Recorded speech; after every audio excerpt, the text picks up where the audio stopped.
to my channel. Today we're doing another dun dun anime review. Today we're doing the anime review on Trigun. Yay! So let's sit back and let's get started.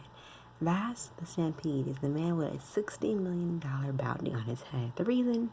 He's a merciless villain who lies waste to all those who oppose him and fight entire seas for fun, garnering him the title, the Humanoid Typhoon.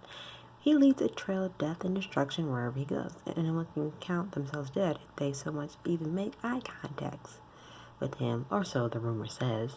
In actuality, Vash is a huge softie who has claimed to never take a life and avoids violence at all costs. With his crazy donut obsession and buffoonish attitude in tow, Vash traversed the wasteland of planet Gunsmoke, all while followed by two insurance agents, Meryl and Millie Thompson, who attempts to minimize his impact on the public, but soon their misadventures involves a life or death situation as the group's legendary assassins are summoned to bring suffering to the trio. Vash's agonizing past will be unraveled, and his morality principles are pushed to the breaking point. Basically, this series has 26 episodes. It has a side story called Trigun, Badlands, and Rumble. It premiered in spring of 1998 and around April 1st, and then ended September 30th of 1998. So, these are very interesting characters to get wrapped up in this big softy of a guy who, well, has a very crazy session for donuts. And it's also based off a manga. It's action, sci-fi, adventure, comedy, drama, and shoujo. Trigun is one of those my must-seen in your anime career shows, basically, we start off with. And the easiest way to explain why I believe this can be summed up by just one name, Vash. Vash the Stampede is arguably one of the coolest, toughest, and funniest characters ever created. He's everyone's favorite superhero, even though he's demolished everything he gets close to.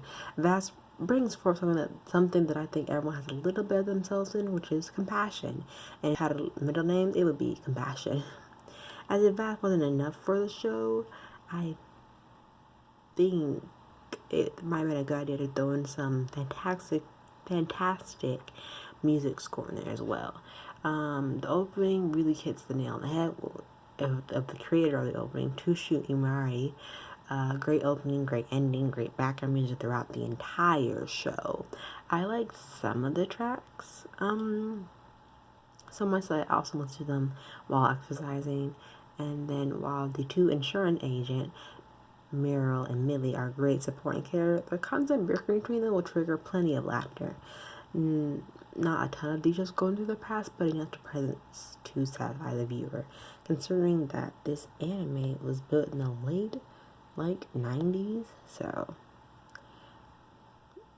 they did eventually a good job in this case. Speaking of all the details in the late 90s of the animation that they were basically given. Besides, what's too much fun to having true insurance agents following you around all day? Good enough for enough comic relief in my case. Animation was from the late 90s, so nothing's crazy. It's great for this time period, though. Overall, one of my favorite animes, worth a watch, no matter what type of series you're interested in. I think for the more of the latter, the standpoint is that it's something you can easily get in for nostalgia reasons, especially with the different categories, different characters, especially Vash himself. While he's an absolute ace in every category when considering marksmanship, he's also quite carefree, kind-hearted character from the get-go. It's revealed that the destruction that is attributed to him is actually the fault of a countless bounty hunter chasing after the reward for his head, which in this mind he's perfectly capable of doing without major damage with a significant revolver. However, perhaps his bigger character trait is that he always avoids killing his enemies, often to disarm or even worse, cripple them instead. This mindset, while at first a character quirk, became very central to the show's primary story after a turn in what could be described as a conflict of naive.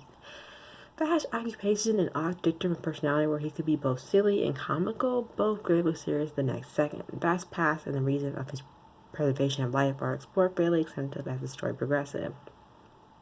Now I mentioned earlier, when Meryl and Millie join him on his journey, these are two insurance agents. And while Millie doesn't really believe Vash to be the legitimate Vash the Stampede given his titles, she's eventually concerned when Millie is much more certain about their first meeting. The two girls serve primarily as comedic characters throughout the show, and their exaggerated reactions mostly mirror are the source of good detail of the show, comedy along with Vash's antiques.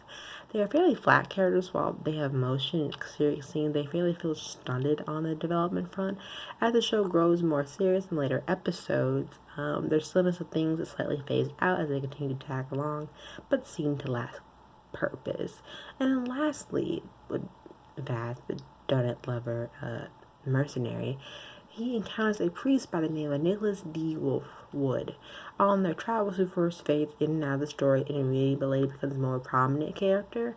I would say that Wolfwood appears is a marked improvement to the show as he's more complex and more action-oriented than the two insurance girls. He shares some quality with Vash, comedic and otherwise, but overall it's more of a serious character added to the cast. There's nothing wrong with that if you might think of it. So overall, the animation, even though I said before it is from the late 90s and the animation leaves a decent amount to be desired in comparison to more modern shows, that aside, the character design, primarily Vash and his enemies, well, are very exaggerated how they don't feel out of place in this world. The animation itself varies from episode to episode, and naturally the more important action scenes are shown a little more love than overall. Trigun is part of the course. The setting is almost the story of a desert wasteland, so there isn't too much exciting to work on in that regard. One of my major issues with the show actually concerns its art and animation. Also, I have a problem with how it presents both guns and bullets in the show, because dancing around bullets is a good source of comedy and a clear way to show someone's speed of movement in an action scene, and a good deal of bullets ending up missing a lot of them.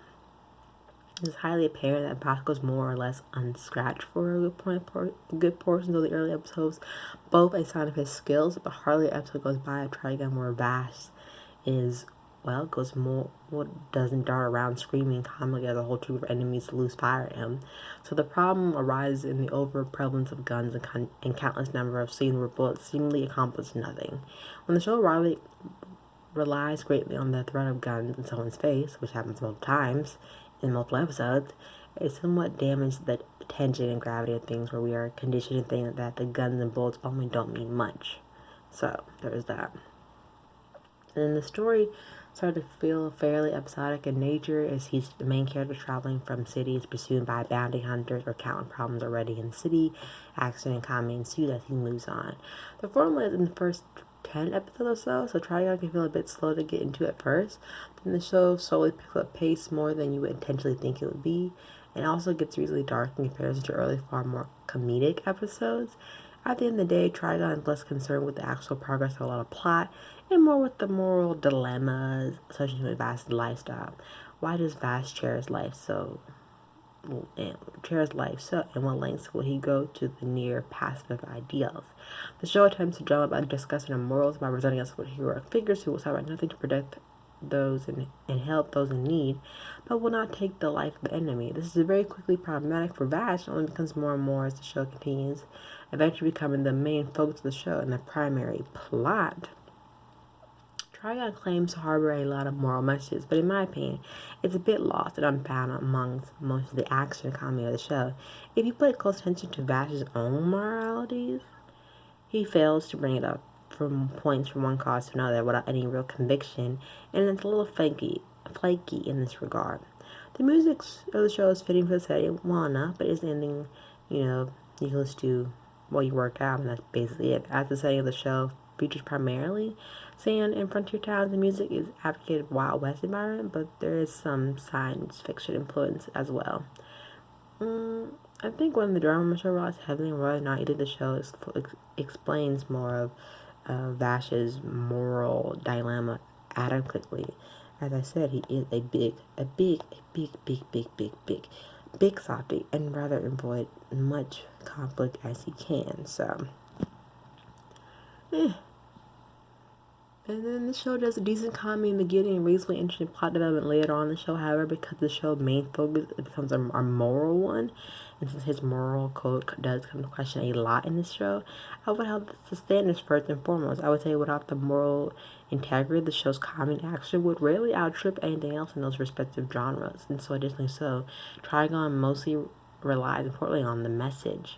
I think that anyone that dreamt of the premise of sci-fi western would be certainly invested in this show, as the setting, characters, supporting the genre well. I'll recommend this show to anyone to watch to explore the classical anime, which is Trigun. It's very much one of those stories in the medium and the point of many conversation to action fans looking for a good gun slinging fight scene. I would recommend this. However, admit the other shows probably hold more greater potential in this aspect. But lastly, to those interested in the show comedic, it has a decent gag comedy at the beginning because the show eventually discards many of the gags in favor of a more serious tone.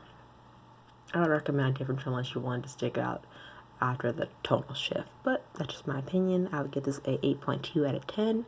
So if you like the series, just check it out. And what else do you think if they really did reboot this series? What do you think if they truly revamped this series to the 21st century? How would they change the script, or would they keep it as a whole, or would they make more Vash's moral code more clear in the beginning than versus having to drag it out? Or do you like it the way it is and shouldn't be untouched? Comment down in the comment section below if you think that Trigun should be revamped to the 21st century, or just stay the way it is. Maybe if you rewatch it again, maybe you can explain why they tend to question Vash's moral code throughout the entire series. But until then, I'll see you next time for another dun dun anime review, and I'll see you next time. Bye.